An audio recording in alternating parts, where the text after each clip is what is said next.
So these are properties of matrices, adding them, some special matrices, and subtracting them. We are going to do some simple multiplying of them, but that's the part that's probably the most challenging part, and that's the part that I found out there's not very much on there. So here's the key terms. Certain matrices have special names.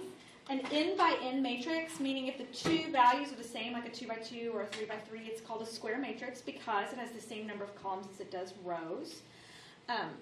In order to be considered equal matrices, they have to have the exact same numbers in the same locations. So in order to be equal, if the top left corner of one of them is 1, then the top left corner of the other one has to be 1 in order to be considered equal. If they are equal, then if they are set equal, then we can use those things to help us solve. So two matrices are equal if they have the same dimension and if all of the corresponding elements are the same. So on A, they've set these two things equal, which means the top left corner is equal to the other top left corner. So A equals -3, and B equals 9, and C equals -5, and D equals 0. So you can use that to solve equations. Now, if they're not the exact same dimension, then that doesn't work and it's not even possible. So this is not the same as this. This is a 1 by 2, and that's a 2 by 1. and this is a 2 by 1. So this is not possible. And would we just say not possible? Yep. Okay.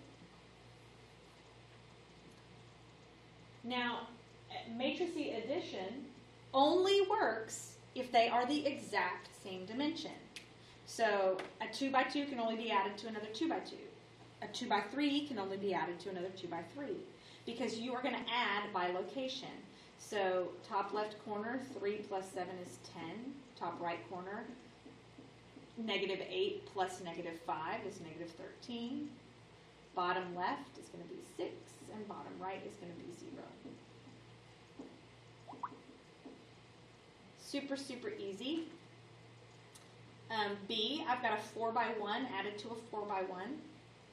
So I get -18, Yep. and then 12, Yep. and then 0, and then +7. Yep. So easy.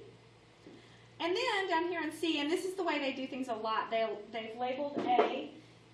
A is a 2 by 3. B is a 3 by 2, which means these can't be added. So even though back over here they say A plus B, this isn't possible.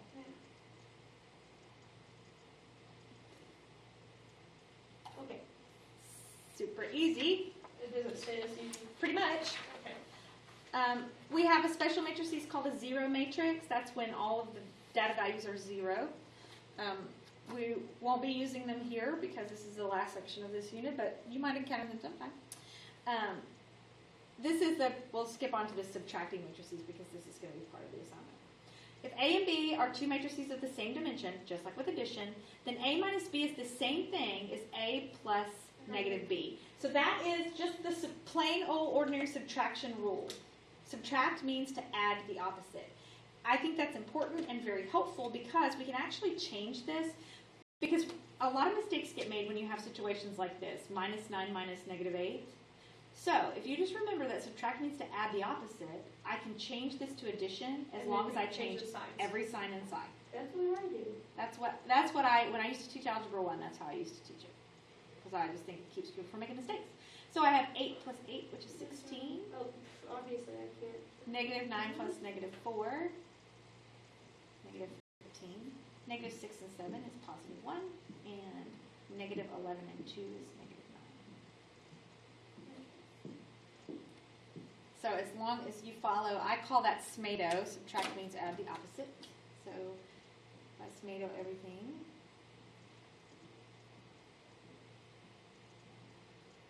I get -9, -15, And then 12. and then 12. And then I get down to C, and again, I have a 2 by 3 and a 2 by 2. But it's If they can't be added, they can't be subtracted, so it's not possible. Is this the one that's due on Wednesday? This one is due on Thursday. The one that's due on Wednesday is the one you're Yeah. just doing. And then I wanted to Multiplying matrices by scalars. If you have a number outside of a matrix, this number is called a scalar, Is it like, and it's like distributed property. distributory? Yep. So this just becomes -6, -10, and then negative, nope. -6, positive 15, 15, I cannot do that. positive 12, and 0. Yep. And same thing if it's a fraction. Just a quick reminder to make fractions easy, do the division first. So 25 divided by 5 is 5. 5 times 4 is -20. Oh, okay. See how easy that is? Yeah. 10 divided by 5 is 2. Times 4 is 8. 8. And then 12? Yep. And then 9 times 4, what's that? -36. Yep. I'm gonna write that down.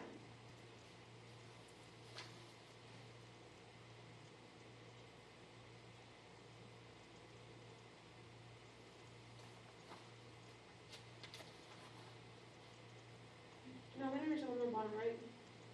Yes.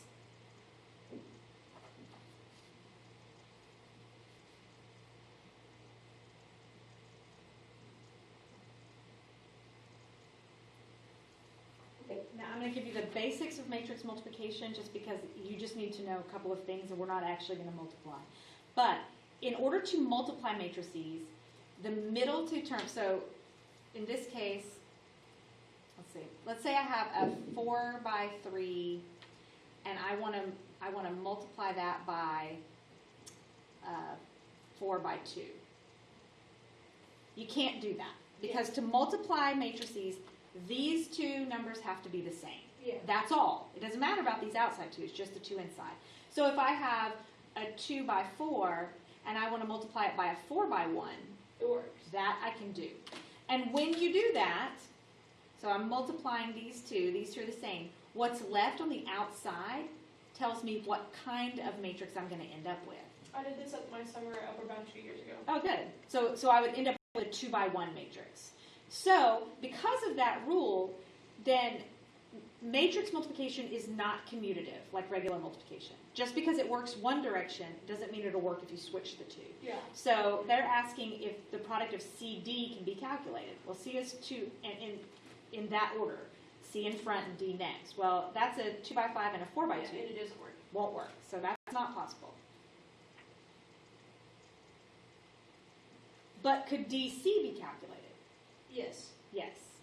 And if it is, so yes, it can be calculated. If I calculate DC, then I'm left with a 4 by 5 matrix. Now, we're not actually going to do the matrix multiplication. Fifth period did do it today because I didn't realize there's not any on there anymore. So that is it.